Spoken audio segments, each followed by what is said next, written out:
Brian, Rob, J. King, and Sam Packard present Still Poddable, Still Poddable, Boston Celtics, Still Poddable, Still Poddable. Oh yeah! Still Poddable, Still Poddable, Boston Celtics, Still Poddable, Still Poddable. And a 19. Jalen Brown, D. White, Crazy Joe. Still Poddable, Still Poddable. When Tatum coming back. Still Poddable, Still Poddable, Still Poddable, Still Poddable. The Boston Celtics, Still Poddable, Still Poddable. Oh yeah! Come on, you don't get the next generation. Guy wants to lose. Let's go, you motherfucking Celtics. Let's go, baby. Let's go. You motherfucking Celtics, let's go. Let's go, baby! Welcome back to Still Poddable, the best Celtics podcast here on Al Gore's internet.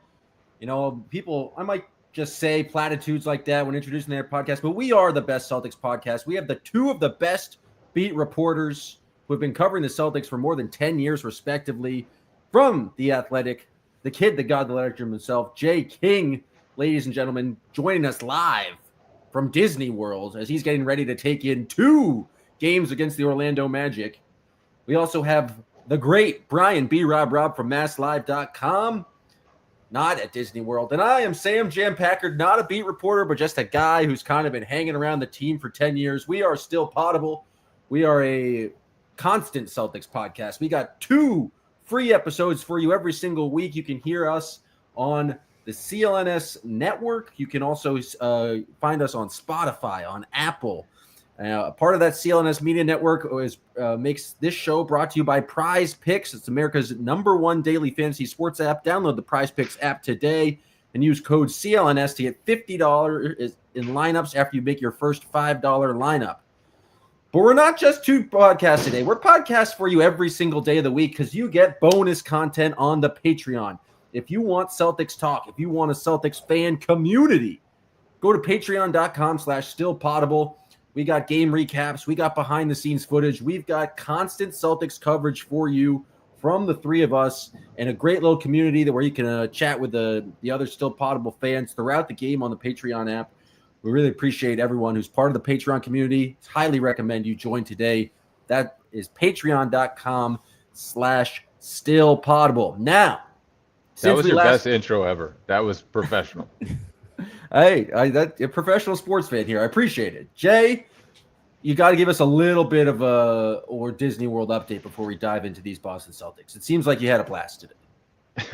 It was one of the best days of my life. It's so cool to see your son just have so much fun. And he didn't really know he's a year and a half old. He doesn't really know exactly what's going on. But we went into the Little Mermaid ride, and he was just enchanted, man, like just living the dream.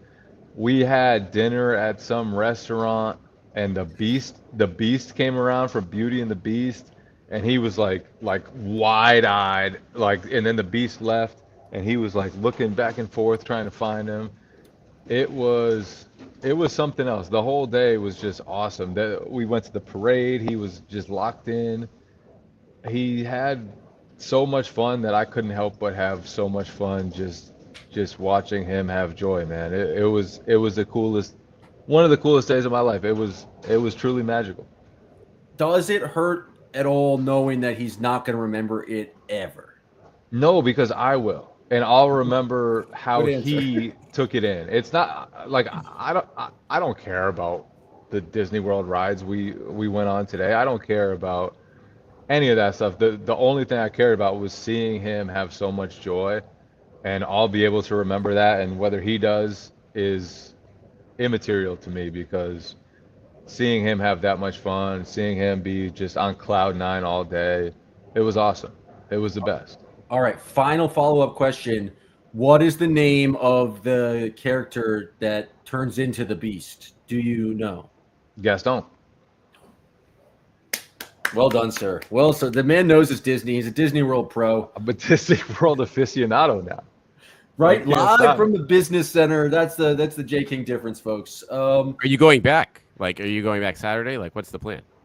I'm not going back. The Celtics have two games and a practice this weekend, so I will be I will be working, family's going back. unfortunately.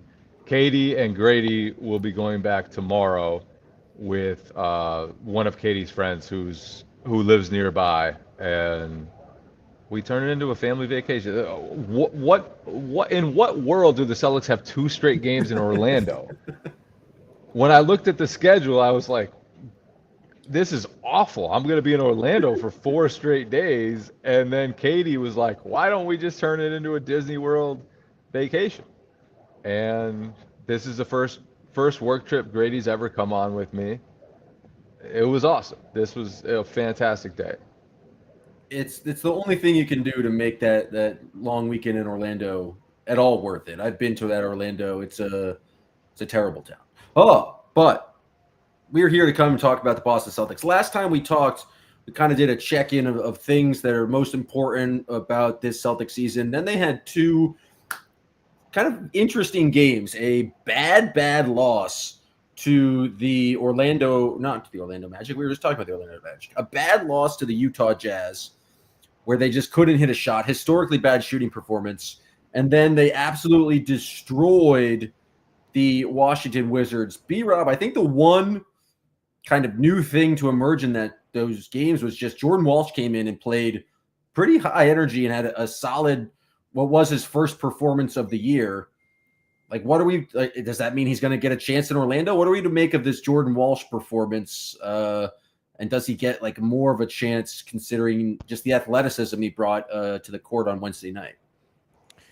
Yeah, that was was the odd man out for this entire season up until that game, because I think he played 24 minutes entering Wednesday night, and 18 of those came in the route that was the Rockets game. And defensively, he brought a lot to the table in that game. He got after in the glass. He was able to bring some ball pressure up and down the court in the rotation of wings, hit a 3 even. And the big thing, I think, Packard, is like right now when Joe Mazzulla is looking at these options off the bench, and we'll get to these numbers later, like the bench bigs are not bringing much to the table. So why not get more looks at these wings? And Walsh has certainly played big enough in that game and versatile enough where you can play smaller and kind of get away with it if he's going to play that way defensively and be like that on the glass. So that was it was against the Wizards. It was one game, but it was certainly a case to be made that he has earned more playing time this weekend and then potentially on. We'll see how he fares in Orlando. It just seems like they need his athleticism, or like it could benefit from it, because they're just fouling a bunch and getting beat on the glass. And so like I was just impressed. He really just went up, and I think he just like snatched 2 rebounds where it looked like he was just the highest leaper there, and he wanted that. And so like to bring that level of physicality is something I feel like the Celtics are missing. Jay, like, do you think, I don't know, I feel like I wouldn't be shocked if Jordan Walsh didn't play at all in the next 2 Orlando games, just because with the way Joe Mazzulla is like using the bench at this point. There's never a consistency to it, I would say, so far. And even with Josh Minott, even with guys who have earned their role, Nimi has not played more than 26 minutes in a game yet. We'll get to that. Nimi and Josh Minott have been godsends to a team that needed players at each of those positions. And Joe, I still think for him, right now it's a lot of building mentality. It's not just what will help us tonight, it's what is going to help us for the rest of the season and for the years to come. Because, I mean, we saw it the other day, Celtics were up 21. Minott was on his way to a career-high 21 points, 3:54 left in a blowout. And Joe, first of all, calls a timeout, comes out on the court and verbally assaults Josh Minott. Maybe verbally assault isn't the right word. Maybe it was a little less than that. And then follows him toward the Celtics bench and gives him an earful the whole time. And it's like, this dude has played a great game. He has been fantastic for you all season. And you're going to light him up at the end of a blowout win? Yeah, because that's Joe Mazzulla, and he wants to turn these guys into killers. And he's having machine gun sounds at practice apparently, which is a wild move. Whatever. Is that the most expected Joe Mazzulla thing ever? Yeah, just general war and killing sounds. I'm surprised there's not like images of like beheadings and stuff like that, like put on the practice wall. I wouldn't be Well, surprised who if- knows? Wait, actually, We haven't been told it hasn't happened. right? Are there gonna be booby traps on like the floor? Like someone's gonna like I think that's like the next. At the what next point is frontier. just there's just like slaughtered pig's blood like all over the court, and it's like this is the way you guys have to play, or else you're going to get slaughtered. Like everything is anticipated. For those who didn't hear this, Derek White was talking about on his podcast that they were just going through drills, and Joe was like, "Play the music," and they just played the sounds of machine guns firing without any real explanation after that. Like, how startling is that if you're trying to practice defensive slides and you're just What hearing would that? your reaction be if you were a player? Would you be like, "This is awesome. Our coach No. is trying to get us to be badasses," or would you be like, "Man, what's the deal with Joe? Like, why does Joe always turn everything into war games?" I think you Joe just- being Joe at this point. Yeah, you just shrug your shoulders and be like, our coach is an absolute lunatic, and I guess we're going to have to listen to this while we do defensive slides. But it's this is actually really fascinating to me, because I think if most coaches came and played machine gun sounds at practice, then players would roll their eyes, they would go home, they would tell all their friends, like, "This coach is a dumbass, what am I doing here?" But Joe has cultivated an environment where it plays, and he's cultivated relationships with all of the players where they know where he stands, they know what he wants from them, they know that when he does that stuff, he means well. I actually think it's super impressive that Joe can do stuff like that, and guys don't just one out. Like, I really believe that's one of the most impressive things, because these are NBA players. These are guys making millions and millions of dollars. And if they decided as a team, what the hell is the deal with this guy, he'd be gone. But instead, he's totally authentic to himself, and he's created the relationships with these guys where they either go along with it, or they buy into it, or whatever. They're sold. And I actually think it's really impressive by Joe, because I don't think there are many coaches around the league who could play machine gun sounds and the players would be cool with it. He's earned that capital, like I said, from building those relationships, and then he won. Like, he's coming off a title 2 years ago, so that helps too. So you He put won. those things together. He won in the year he was most authentically himself. Like the first Right. year, he was still trying to put everything together, and then he came back that next year. It's like, I'm going to be crazy Joe Mazzulla. I'm going to be a lunatic, and it led directly to a championship. And so, I think it's really hard for like people to question him, and I think it helps that he got so much buy-in, some like veterans the year before. Like he was screaming at Minot, he was screaming at Nemi in the fourth quarter when the team was up 24 and 21 respectively. They watched him win a championship. Like, who are those guys to like talk back or like to check out at that moment? And everything Minot said after the game was like, yeah, I believe what this guy is telling me. He said basically, I was playing poorly on defense, and he was energetically telling me so, but that's all he was doing, was letting me know just how bad I was on defense. And then Nemi was kind of like, yeah, Joe's going to be, he's going to be tough on me, he's going to be hard on me, and I like it. That's what drives me. Minot said, he was like, we don't let up. We don't let up. Like, these guys, honestly, there would be so many players in the NBA, in so many different situations in the NBA, where guys would say, this guy's a lunatic, get me out of this situation, I don't want to play for this man anymore. And these guys, day after day, Joe does this stuff, and they're like, give me more. Give me more. Feed me more.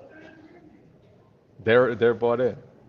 I mean, I think it helps if you're Nemi and you're Minot and you're getting a little bit more burn. It's going to be interesting to see if like Walsh stays engaged or Baylor Shireman, but they don't have really like a clout to kind of check out at this point. But even Minot's reaction to being like semi-permanent starter at this point, He was like, I actually think that nothing is promised and this could all end tomorrow because it could all end tomorrow. And that's what Joe's trying to That's the stress Joe on these guys. mentality. Joe is trying to tell these guys, like, you could be a DMP. Like, if you screw up, you could sit on the bench. You can sit right next to me. It doesn't matter if we're up 20. I'm going to let you hear about it. And the guy's like, yeah, this could all go away tomorrow because Joe showed me that it really could. It's the reality of the roster too, Jay. It's like half these guys are on minimum 100%. contracts, half these guys are 100% playing for their lives. So it's He like, has a team option. It plays for into next year. exactly. You have team like literally Joe can do this to because like it plays into exactly the type of mentality he wants to build, and then you already have the buy-ins from all the holdovers. So it's like it works perfectly from this standpoint. And Joe obviously has the resume now and just has the relationship with these guys to feel comfortable being able to do this and have it kind of roll off their back. Again, we're 9 games in. It's also going to be like, we'll see what it looks like in a couple years from now if he's like 3 or 4 years removed from the title. But like certainly for this year, for what the roster looks like, for what is on the line for a lot of these guys, period. Like this is the perfect experiment for Joe to kind of build this type of system and obviously build the type of effort and in place that he's trying to build up over the last, the first 10 games of the year here. It's so funny that Derek White was the one who shared the machine gun story because Derek White is like The most mild-mannered, least so machine gun guy. relaxed, like so far away from machine gun thoughts. And I can only imagine what Derek White was thinking as he's in practice and machine gun noises start going off. He seemed nonplussed by it. He didn't seem bothered whatsoever. It's like, that's just what practice is with Joe. Maybe he's got PTSD. Maybe that's what's holding back his shooting. I don't know. That's something to be explored. We've mentioned Minot and Nemi a lot. There's an outrageous stat that we're going to get to after this break, along with 4 other stats that B-Rob has prepared. But first, we're going to hear from our good friends at Prize Picks.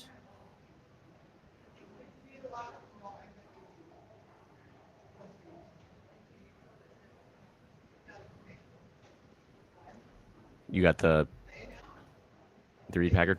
Oh, I'm supposed to be reading during this. I thought they just talked for me. That's good to know. Prize Picks is the #1 place where you can get hard-hitting football action. Football is even better with Prize Picks. Weather might be changing, but the feeling of being right never gets old. So keep the season rolling on Prize Picks by getting $50 instantly in lineups when you play your first $5. The Patriots are good again. They're going to be playing the Buccaneers. Drake May is amazing. MVP Drake May.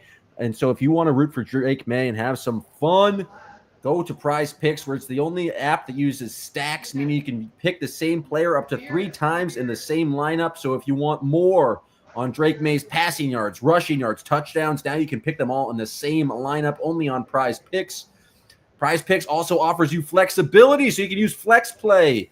So where you get paid even if one of your picks misses. If you want the biggest payouts, you can go to the Power Play.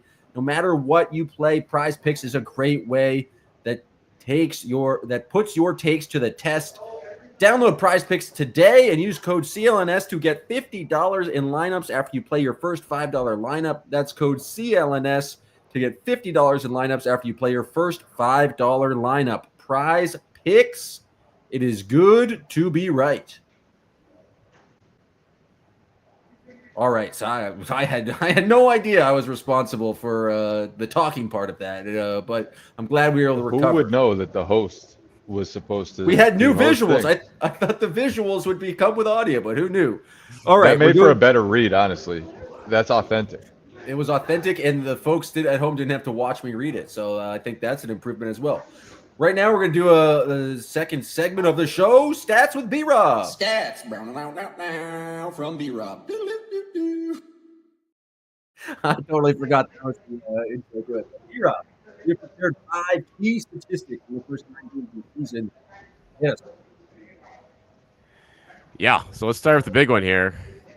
Going around the pre-show chat here, the Nemi Minot net rating is a plus 32, which I believe is the second highest rating amongst high usage lineups in the NBA this year, just trailing Bam and Jaime Jaquez down in Miami. And I don't know, guys, they got to this lineup, in game 4? And now it's one thing to be like, oh, they found something that works here, but 122 offensive rating, 90 defensive rating, so elite on both ends thus far. A couple of those numbers, Jay, I feel like were, benefited from blowouts. But by and large, this is easily.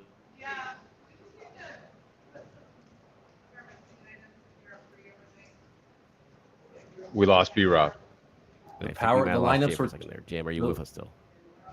We lost you, B-Rob. Jay's been with us the whole time. It's because the lineups are too powerful. But Jay, what are you seeing from Minot and Nemi? I feel like a lot of it is just defensive rebounding. They could end possessions finally. So to me, it's not as much solely about them as much as that they complement the Celtics' best players really well. And right now, all of the Celtics' best players are perimeter guys, and they need length, they need athleticism, they need rebounding, they need defense, they need Minot and Keita. And I mean, beyond Keita, the front court has been just a challenge so far. It's been a real challenge. Luka Garza needs defensive help. Xavier Tillman needs offensive help. They have not found a solution at backup center that works. When Minot's not out there, they're too small, not athletic enough. When Keita's not out there, they're too small, not athletic enough.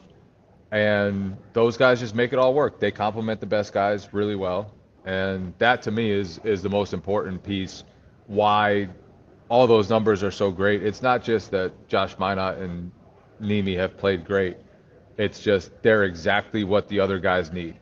They set screens, they get out in transition, they create turnovers, they block shots, they protect the rim, they give you energy, and all the other guys feed off of that, and it allows the other guys to have easier jobs. And I just think, moving forward, it's so important that Nemi, that Minot have emerged, because this isn't just for this year. These guys are going to fit well for a while. Josh Minot is 22. He's 22 years old. He's barely beginning his career, really. He hardly played at all in Minnesota. And you can see he's the 2 free throws that he missed in Philadelphia, they were probably the first free throws that have ever really mattered in his entire career. That really had game weight on it. And he's just getting up to speed, and I think it's so promising that he's still learning things, he's still figuring things out. His shot comes and goes, and still, no matter what, he's been so helpful to the Celtics and fits exactly how they want to play. 3 above the break threes against the Wizards, and 2 in the first quarter when they were about to risk being down 20 after that. That was while he was playing center, by the way, which is a wrinkle that they could get to more often. We'll see. I wanted to talk about the center rotation. As you mentioned, they haven't had a good backup option. We've seen these kind of Minot at the 5 lineups, but B-Rob, that leads to stat number 2 here. Stat number 2. Do it. Stat number 2. We'll just go. I'm gonna give you 2 stats right now. One, you guys just brought up here. Minot played 14 minutes at center versus the Wizards. In related news, the net ratings for this non-Nemi bigs on the season: Tillman at -7 in 60 minutes, Boucher -8.2 in 48 minutes, and last and maybe least, we'll see, Luka Garza -8 net rating in 104 minutes. And put that in perspective, pretty much everyone else on the roster is at about even or better. And I want to just qualify this, because if you just started any of those guys and had them play with Derek White, Peyton Pritchard, and Jaylen Brown, those numbers would shoot up. Fair. Now, that said, they're still ugly numbers, and it's not all about who they're playing with. Part of it is just that the front court right now behind Nimi and Minot has been suspect. It's borderline unplayable.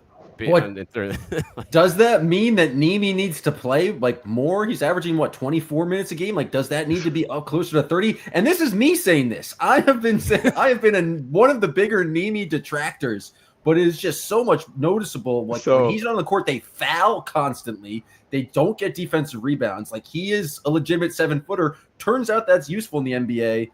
My one concern is that Nimi does not have the fitness right now to play 30 minutes a game because that man's gassed constantly. So my guy Pack Attack, his name's Pack Attack on Twitter, hit me up the other day. And obviously, I'm not watching the broadcast. He's like, they got to stop interviewing Nimi at halftime with during Abby. the game. Was he because huffing and puffing? He can't breathe. He asked just Abby to cannot repeat a breathe. question. He asked Abby, he's like, you have to say that again because he was just not like there because he was just gassed. I was dying.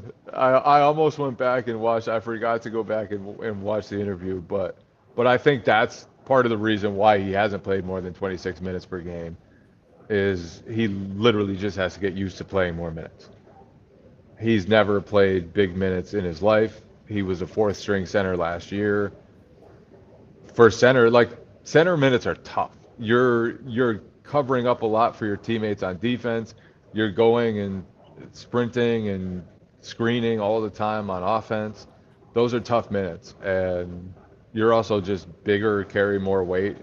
They're harder minutes. So I would guess that's part of the reason why Nimi, but they have to work him up to the point where he can play 30 minutes, he can play 32 minutes, whatever, because it's very clear that he is a key for them and that his athleticism, his activity, his length, it all really, really matters.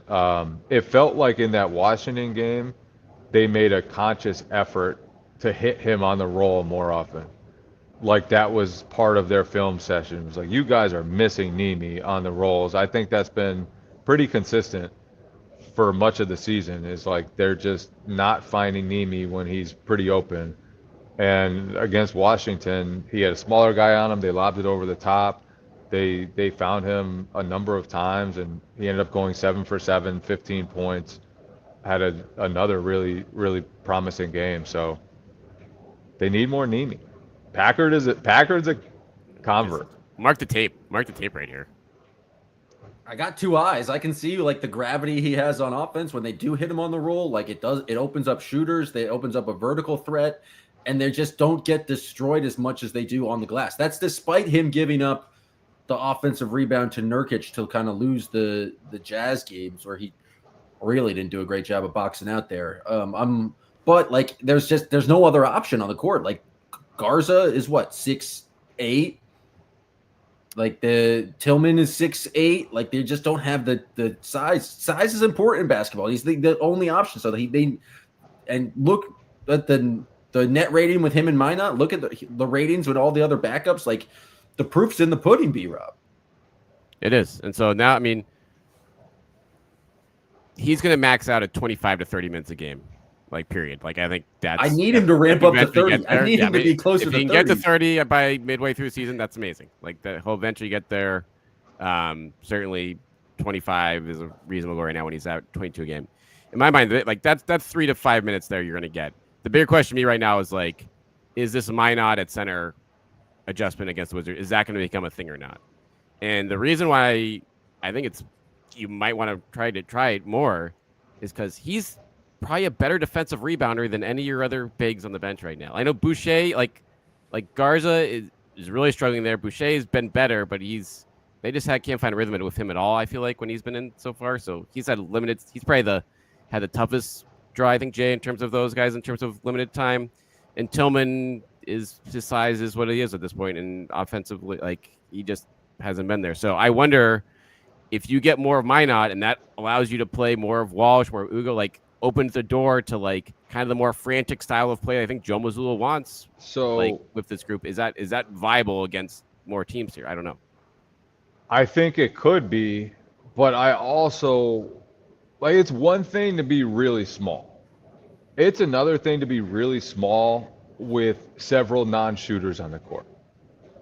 And it worked against the Wizards partly because they're the Wizards, partly because Minot hit 3 threes. But realistically, if you go small, that small, and you're playing Josh Minot at center, Jaylen Brown might be one of your other wings. But then it's Jordan Walsh, not a shooter. Baylor Shireman, not proven to be a shooter at the NBA, though he had a reputation as a shooter. Can I pause you right there? What was the hell was Baylor Shireman thinking in the first quarter against the Wizards? This is what Baylor Shireman does. He pulls from 35. This is what he does. First shot of the game. He wasn't in rhythm whatsoever. There's 18 left on the shot clock. It was insane. He takes cold checks. And so maybe it isn't like Jordan. I don't know if Jordan and Baylor can play together. Yeah, what about Hauser at the 4? Okay, so you throw Ugo out there. Ugo, not convinced he can shoot either. You literally, maybe it's Hauser, but like Hauser's smaller. I just feel when you go to these small lineups, there's a real danger to being super small and also not having shooting. And not having these guys aren't like gifted guys off the bounce or anything. Like you're not going to give Minot the ball and he's going to create. You're not going to give Jordan Walsh the ball and he's going to create. You're not going to give Baylor Shireman the ball. But they're better defenders, though, Jay. They're better defenders. 100%. Yes. But I just think there's a real danger to being super small and having guys who can't play offense. And I just think you're choosing from two bad options. Whether you stay big and just try that, or I don't think their small lineups are super viable. Maybe if you get the right mix. They have one big lineup. It involves Nimi. Like the lesser of two evils. It's like at this point, I agree with you. Like it's not. I wouldn't appeal. Like this is not going small. Has generally not worked well or long term. But just the lack of alternatives right now. Like I just want to see it for like a 3 or 4 game stretch just to see what it looks like. To be honest, you'd have to have such a disruptive defense. Like you'd have to be turning people over left and right. And maybe that's what would happen if they unleash that and ramp up the pressure. Yeah. But I'm not sold on that group yet. I'm not sold on the backup bigs either. let's get this clear.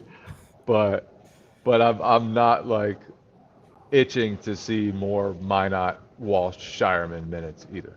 Yeah, no, it's fair. Like the offense, I guess for me, it's like the offense has been so bad with most of the backup bigs that it's like you're not even. It's like there's no roller on this team outside of Nimi. Like Minot's probably your second best like roller. So like if you do some pick and roll and get him cutting from the corners, and I don't know, like I would rather see younger guys get bigger chances right now than Chris Boucher play big minutes or Xavier Tillman play big minutes. Luka Garza, like he's here for a couple years now. We'll see what he like. We're not going to judge him on a 10-game sample size here, but outside of him crashing the offensive glass very well, which he has for his whole career, it's tough to like justify giving him more time than a lot of these guys on the fringe of the rotation right now. What has anybody else done to say it's tough to justify that? Honestly, I mean, like Jordan Walsh had like 10 good minutes against the Wizards. They were pretty good though. But he hasn't played other than that though, Jay. It's like he hasn't had a chance. Like Garza's had a chance here for like all season. He's got consistent minutes for like 9 or 10 straight games. He had a couple good games in there. Do you forget what he did against the Pelicans, bro? The Pelicans are the most sorry franchise in the NBA. They've won 2 straight. Derek Queen's a superstar. And that Pacers pick they traded is going to be really come back to bite them. Not as good as Derek Queen, bro. Derek Queen is out here killing dudes. You've always been a Queen believer. All right, B-Rob, hit us with the next stat. I have not been a Queen believer, but he's looking good. Next stat. This is just a general looking across the roster here. Jaylen Brown, Derek White, Peyton Pritchard, all maxing out at 31 minutes per game through 9 games of this season. Jaylen obviously has had the hamstring thing. Does that number what do you guys feel about that now? I'll just throw it out there for just like I think where that's at. Is that going to stay there? Is that just what it is for what this season is? I think that's going to be sort of the new norm around the NBA. You see a lot of coaches that are playing guys shorter stints that are trying to cut down, the minutes for their key guys. Celtics are playing 11, 12 guys some nights. And also, given what this season is, given that you're not a contender, I think it's smart not to load up all these minutes for Jaylen Brown, Derek White. Don't beat them into the ground. You need to keep them healthy for the long run, one, but also you need to keep them. Don't just put so many miles, especially playing this style that's probably harder on the body, picking guys up full court all the time and trying to play a little faster, all that. I think it's smart not to play them as much. But also they've had like a couple blowouts already, and one way or the other, like the Houston game. So I think it'll be higher than it is right now. But I also think, like, Jalen's never played a ton of minutes. He was always at like 35, 36, even when guys played more minutes. But I truly believe it's going to be a trend in the NBA that the Pacers, that the Thunder are helped to start where top guys are going to play less and less. I feel like Derek White needs to start scoring the basketball if you're going to be like feel comfortable with this, because when Jalen's on the bench, it feels like they just have a much tougher time getting easy offense, and he's just been dominant in the mid range this year. But like when Pritchard was in foul trouble the other day, they had a lineup that had no Pritchard, no White, and no Jalen against Washington. I was like, whoa. That was a very, very dark first quarter. Despicable, yeah. It did. It immediately got despicable. And so it's like, if they can score, and when Jalen's off the bench with like Derek White stepping up, like I think echoing everything Jay said, it's like good to keep those minutes down. At some point, it's just like I feel like a couple times this season in the fourth quarter, it's just been like, when is Jalen going to check back in? The offense looks terrible. When is Jalen going to track again? They just need an easy bucket. And like, I feel like the expectation heading into the season was like, Jalen's on the bench. You stagger those minutes. You have Derek White run the offense, and he just hasn't really been able to get it going whatsoever. And so I think they ideally don't want to just like rely on Jalen and load him heavy minutes. But at some point, when does that competitive fire light in and be like, all right, just Jalen, get back out there, and like, because we need to get buckets right now. Yeah, that it'll be fascinating to see when that emerges. But I'm with Jan. I think this is a very promising development for the long term for the season, of like everyone from Joe to these guys, just like even Jalen, I think, talked about it post game a little bit Wednesday night, just understanding like, I want to be healthy. It's a long way to go. Like, and he's not 25 years old anymore. And so putting on needless miles on the tires, even in like last night against Wade, he didn't play in the fourth quarter.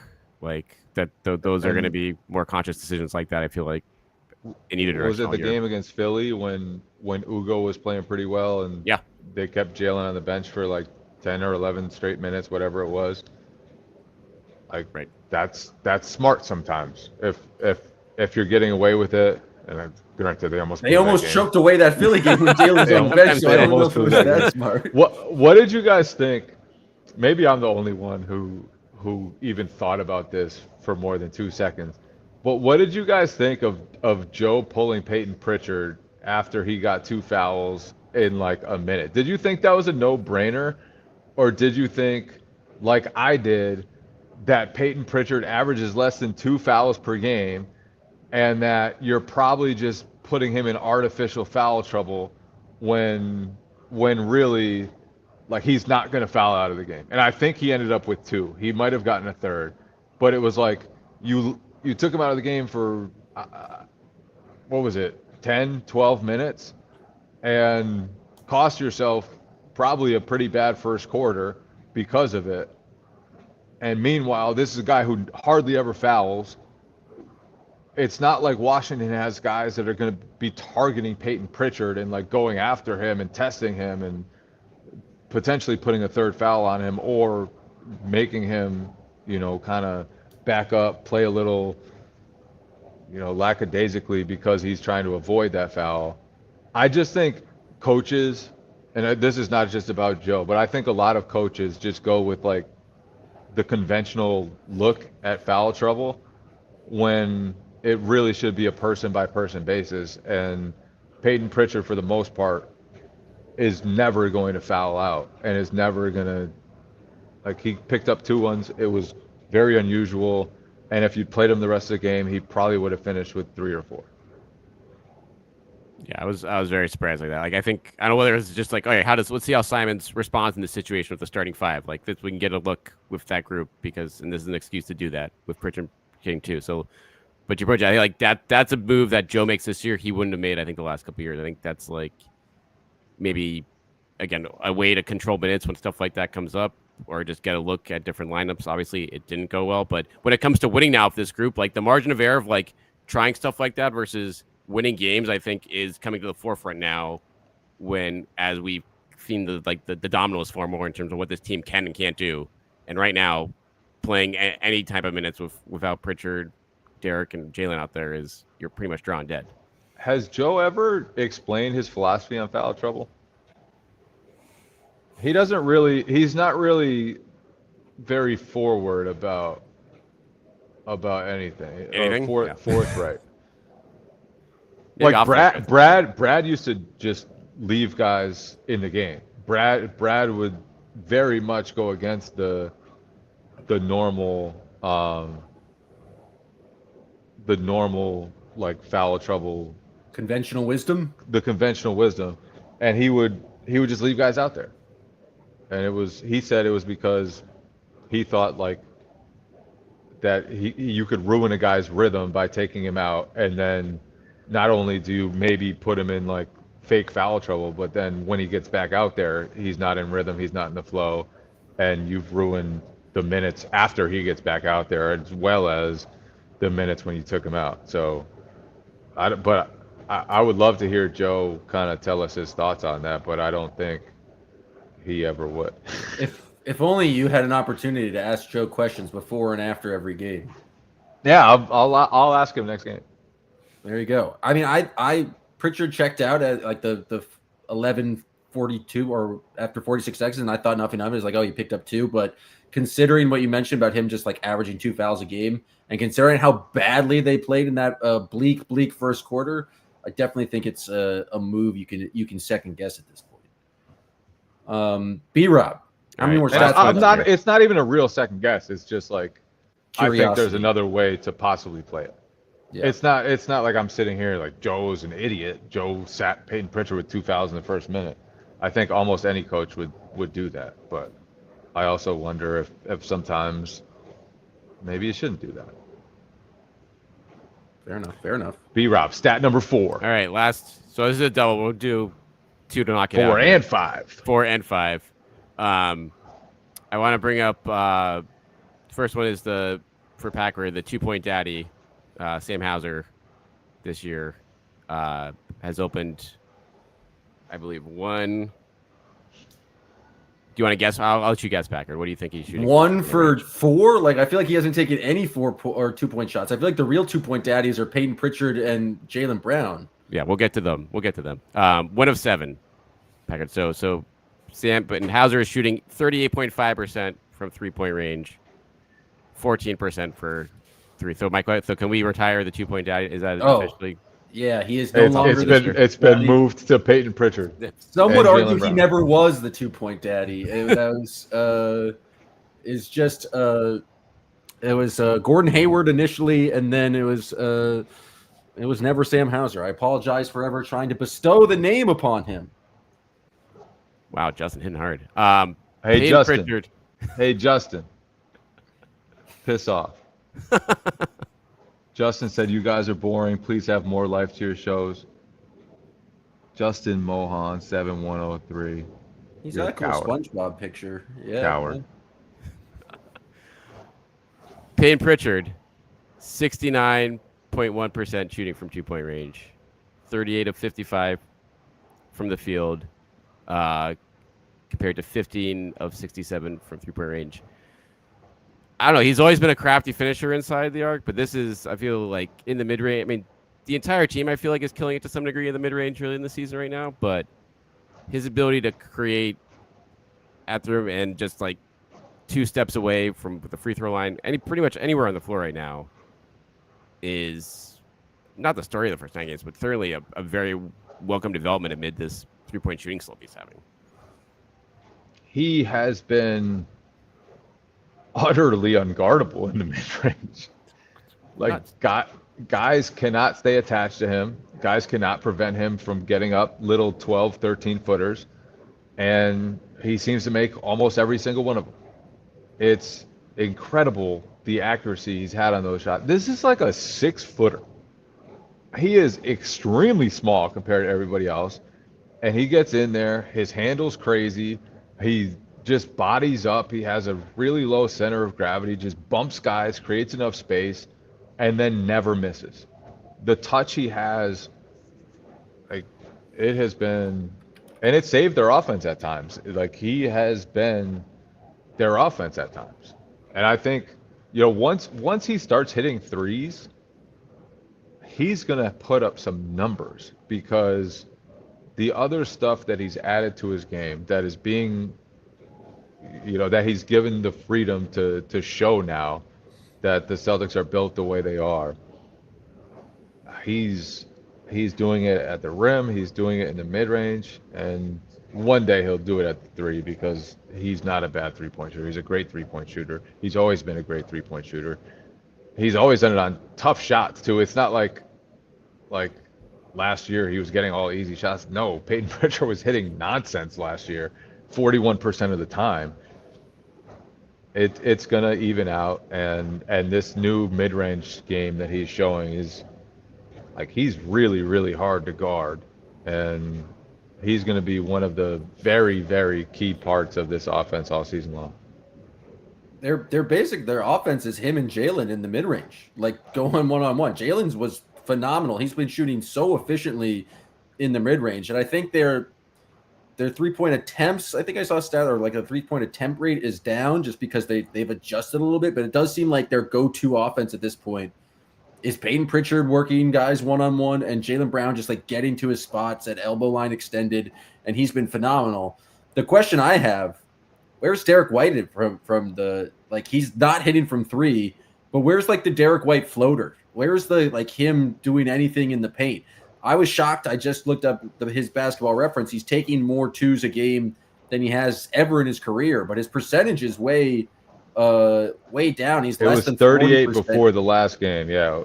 It's up He to hit 39, 2 layups. 39.6. He had 2 layups late, and he's now at 39.6. But, like, where has that been? That part of his game? Because it feels like it has not been there, especially when he's struggling from 3. I kind of would like to see him drive more. That's what they have to free up. That they have to find ways, whether it's, do you use Minot as a screener? Do you use, you know, more pick and rolls with Keita and then keep feeding him, and then it opens things up for Derek? Do you use Jalen more as a screener? Like, that's what they have to figure out, because he should not just be 38% from inside the arc. And that I think is not just on him. I think it's on the stuff they're running, the actions they're running, and they have to do a better job of freeing him up, because he's not a one-on, like, Peyton Pritchard is a one-on-one guy. Peyton Pritchard, like, you put basically any defender on him, give him unlimited dribbles, he's gonna find a way to get a bucket. Whereas Derek White is like, he's just not. You got to run pick and roll guy. for him. He's going to his Ray. He's an incredible function of an offense. He's an incredible straight line driver. He's an incredible at playing off guys. He's incredible at doing a lot of things, but, like, pure one-on-one game, whether it's against switches, whether it's against pure isolation, like, that's just not his game. And so they have to do a better job of giving him just a little advantage so that he can capitalize on it. 100%. And so that's again, when you look at the second units too and the options of who you're going to play, I just seeing if he's not going to be on the floor for Nemi, I'd like to see him run more stuff with mine out there if they do give this small ball look, an extended look in the next few games, because when you leave White out there with Garza or Tillman and non-shooters around him, that's when it's not going to help him break out of the slump. We'll put it that way. All right, before we go, there's one thing I got to bring up.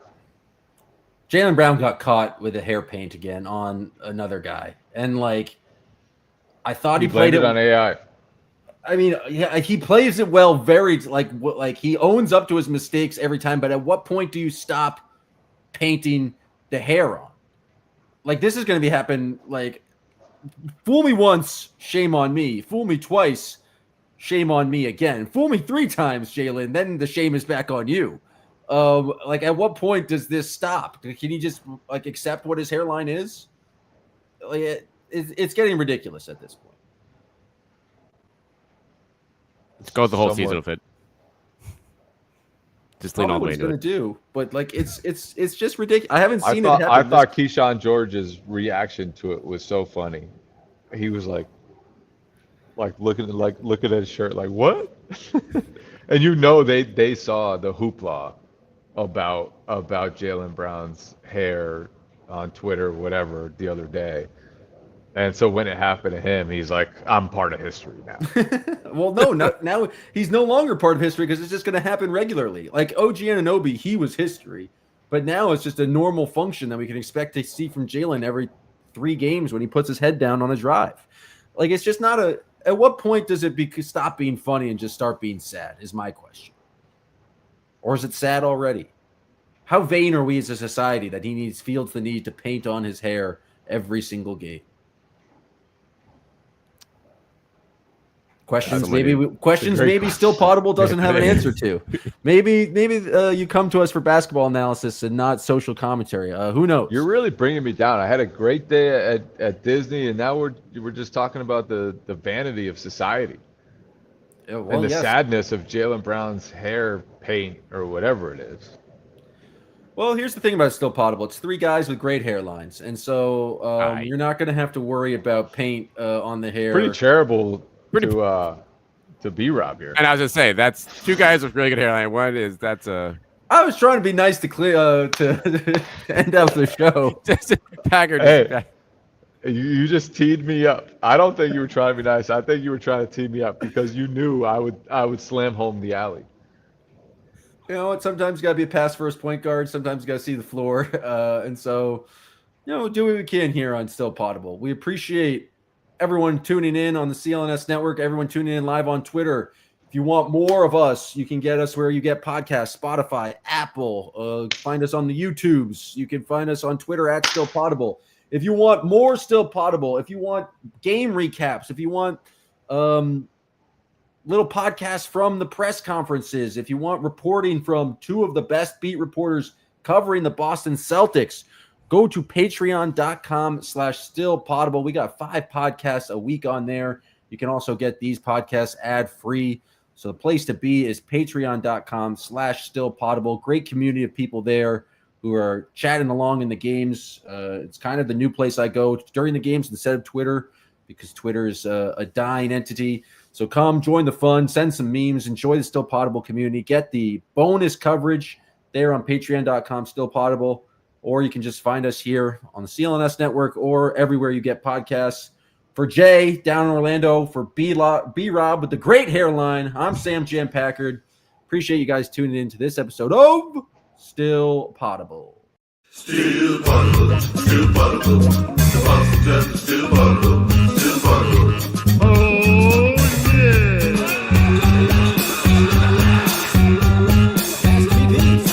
Slow down from eating and drinking and all that wild stuff.